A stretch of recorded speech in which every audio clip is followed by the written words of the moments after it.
मी दरवर्षी गुरुकुंजामध्ये मौन श्रद्धांजलीला येतो, पण या वर्षीची मौन श्रद्धांजली सोहळा हा फार कमी वेळेमध्ये घेतला गेलाच, पण सोबतच तो असा दबावाखाली होतोय का कुठल्या असं जाणवलं। कारण दुसऱ्या तिसऱ्या नंबरला ख्रिस्ती धर्मियांची प्रार्थना संपल्याबरोबर इस्लाम धर्मियांची प्रार्थना असते। हा सिक्वेन्स पण त्यामध्ये दिसलेला नाही कुठे, जो मी अनुभवतो।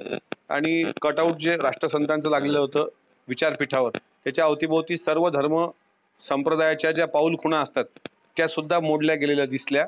म्हणजे गुरुकुंज मोजरी हे सर्व धर्म समभावाचं विचारपीठ आहे आणि ते विचारपीठ धर्मांधतेकडे झुकतंय काय अशी शंका आणि अशी भीती मला या श्रद्धांजलीच्या कार्यक्रमात यावर्षी दिसली।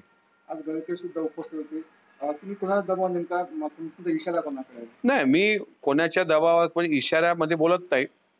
माझं म्हणणं असं आहे की राष्ट्रसंतांच्या श्रद्धांजली सोहळा इव्हेंट होता कामा नये, तो भावपूर्ण असला पाहिजे, तो भक्तिपूर्ण असला पाहिजे।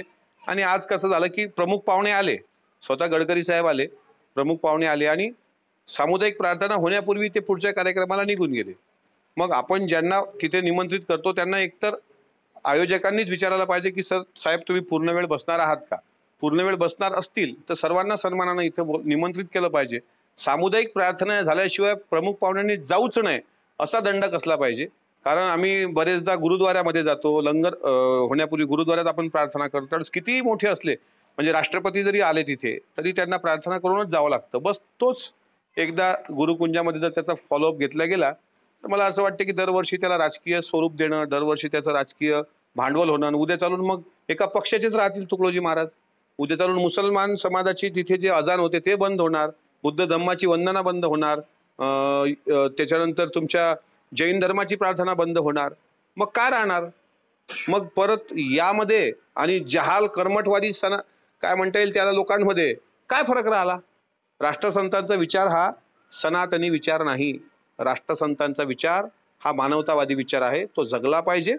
त्याकरता गुरुदेव सेवक म्हणून भगवी टोपी घालून, नाही तर हे भगवी टोपी घालून अनेक लोक भडकाऊ भाषण पण द्यायला लागलेत आता, तुमच्या अमरावतीतच देत आहेत भडकाऊ भाषण भगवी टोपी घालून। ही भगवी टोपी भडकाऊ भाषणाचं प्रतीक नाही, ही भगवी टोपी दर्शवी आपली पुरातन संस्कृती आणि इतिहासकारापूर्वीचे जे चिन्ह आर्या भारती हे स्वतः तुकडोजी महाराजांनी सांगितलं। त्याच्यामुळे कोण्या धर्माचा मत्सर घडू नये एवढी शिकवण यातून अपेक्षित होती, पण आज चित्र भयानक दिसलं। असं चित्र कृपा करून 59व्या श्रद्धांजली सोहळ्यात दिसणार नाही अशी अपेक्षा मी इथल्या आयोजकांकडून करतो। दरवर्षी सर्व धर्माच्या प्रार्थना असते, मात्र यावर्षी काय नेमकं तुम्हाला बदल दिसतो? नाही, सर्व धर्म प्रार्थनेचा मागच्या वर्षीचा सिक्वेन्स बघा।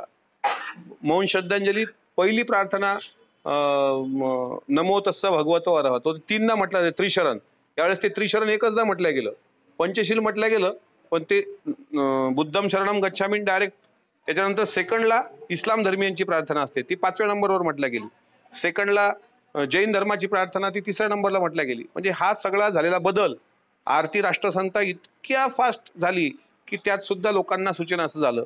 आणि एकदम जशा सामुदायिक प्रार्थनेच्या पूर्वी मौन श्रद्धांजली झाल्याबरोबर प्रमुख पाहुणे उठले, तो कार्यक्रम अगदी विस्कळला आणि त्याला पॉलिटिकल रूप आलं जे यायला नको होतं।